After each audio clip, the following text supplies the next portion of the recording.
Well, he seemed like being friendly. You know, he was real friendly. He didn't give up on me.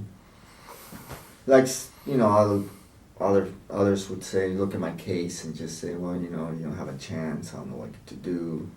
Um, and he gave me like the urge that personal kind of, you know, like somebody in a family that would try his best to solve your issues.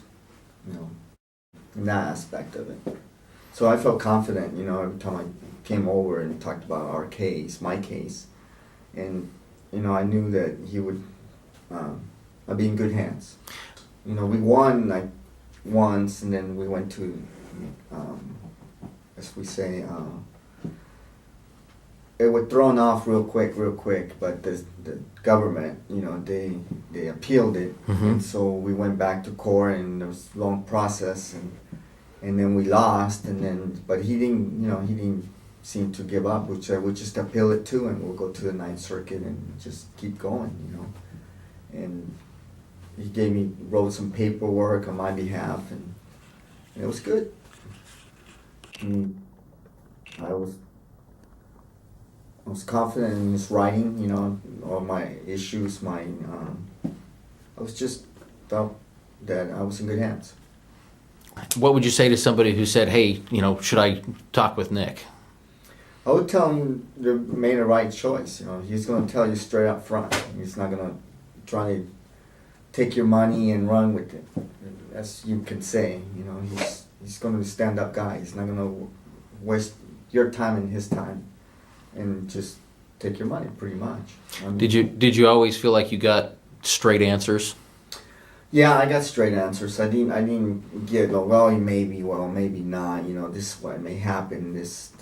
I always felt confident whatever he said, because the court process it takes a long time. It's nothing, you know, anything can change. Mine, I won one, lost one, and won another one. So, you know, but as long as you have somebody on your side that's going to go for the long run, and that's Nick, you know, he's there for you. He's not going to quit. I mean, if he gives you a shot at it, I'd run with him. You know, I would run with him anywhere he asked me to go. A lot of people didn't give me a chance. How many other attorneys did you end up talking to before you found Nick? Well, I didn't. Or attorneys or other people? To a lot of people, and I was detained obviously for a while. So I got to know a lot of lawyers, or a lot of inmates or detainees, as you would call them.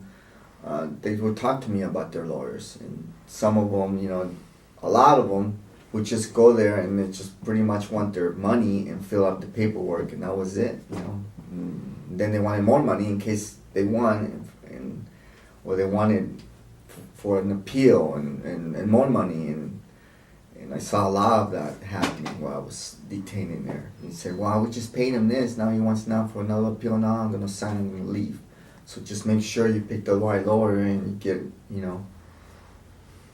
And basically, that's a lot of lawyers would just fill up some paperwork and that would be it. They wouldn't care whether you won or lost. They just did this and that's that.